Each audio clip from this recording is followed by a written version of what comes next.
এবং শহর কর্তৃক এই সমাবেশের সম্মানিত সভাপতি বিশিষ্ট আলিমী দ্বীন হযরত মাওলানা আলমগীর হোসাইন, সমাবেশে উপস্থিত আছেন বাংলাদেশ জামাত ইসলামী কেন্দ্রীয় অ্যাসিস্ট্যান্ট সেক্রেটারি হযরত মাওলানা রফিকুল ইসলাম খান, অঞ্চল টিম সদস্য বিশিষ্ট ইসলামী চিন্তাবিদ অধ্যাপক নজরুল ইসলাম সহ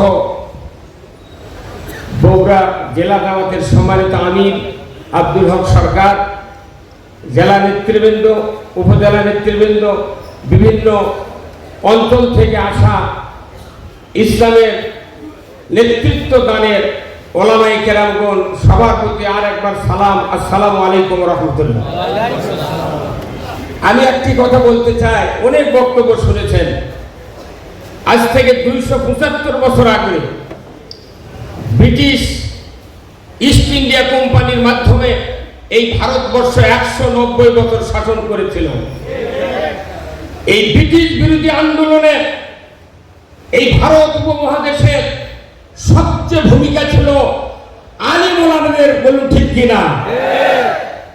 এই আলিম ওলামা যখন জেগে উঠল ব্রিটিশ বিরোধী আন্দোলনে, এই ভূমিতে আল্লাহর আইন চালু করার জন্য আলেমদের ভূমিকা এত গতিপূর্ণ হয়েছিল, যার কারণে পাকিস্তানের জিন্না সাহেব বলেছিলেন কোরআনকে হাতে নিয়ে, this is the our constitution, Quran মুসলমানের জন্য যেমন ব্যবস্থা। এরপরে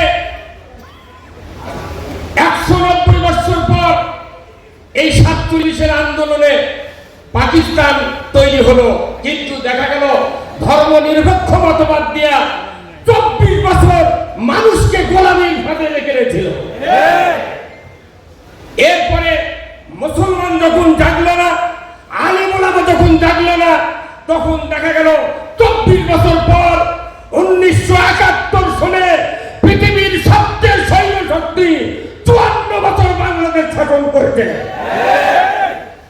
এরপরে আল্লাহর মেহেরবানিতে আমাদের বড়দের প্রচেষ্টা ফেল করেছে, তখন ছাত্র সমাজকে আল্লাহ তাআলা সাহায্যের হাত ফেরিয়ে দিয়ে বাংলাদেশে একটা সুযোগ তৈরি করে দিয়েছে।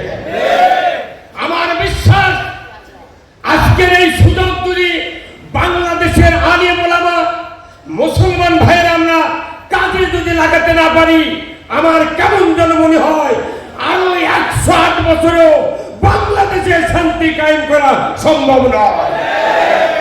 আমি উদাত্ত আহ্বান জানাই বগুড়ার আলিম সমাজকে, আমরা যেভাবে মসজিদে নেতৃত্ব দিই, এই নেতৃত্বে সমাজ ভালো হবে না। ঈদগাহে নেতৃত্ব দিই, এই নেতৃত্বে সমাজ ভালো হবে না। নেতৃত্ব দিতে হবে বাংলাদেশের পার্লামেন্টে, যে চেয়ারে বসে আল্লাহর আইন কায়েম হবে, সেই আইন কায়েমের সদস্য আমরা ঢাকাতে পাঠাতে চাই। এই বাংলাদেশে 151 জন এমপি যদি ঢাকায় পাঠাতে পারি, ইনশাআল্লাহ টুমরো বাংলার মস্তকে কোরআনের পার্লামেন্ট কায়েম হতে পারে। বাংলাদেশে কোরআন কায়েম হোক, এটা কি আপনারা দেখতে চান? দুহাত তুলে আল্লাহকে দেখান, নারায়ে তাকবীর, কোরআনের আলো, কোরআনের আলো। আলহামদুলিল্লাহ, এতটুকু আহ্বান জানিয়ে আমার কথা শেষ করছি। ওয়া আখিরু দাওয়ানা আলহামদুলিল্লাহ।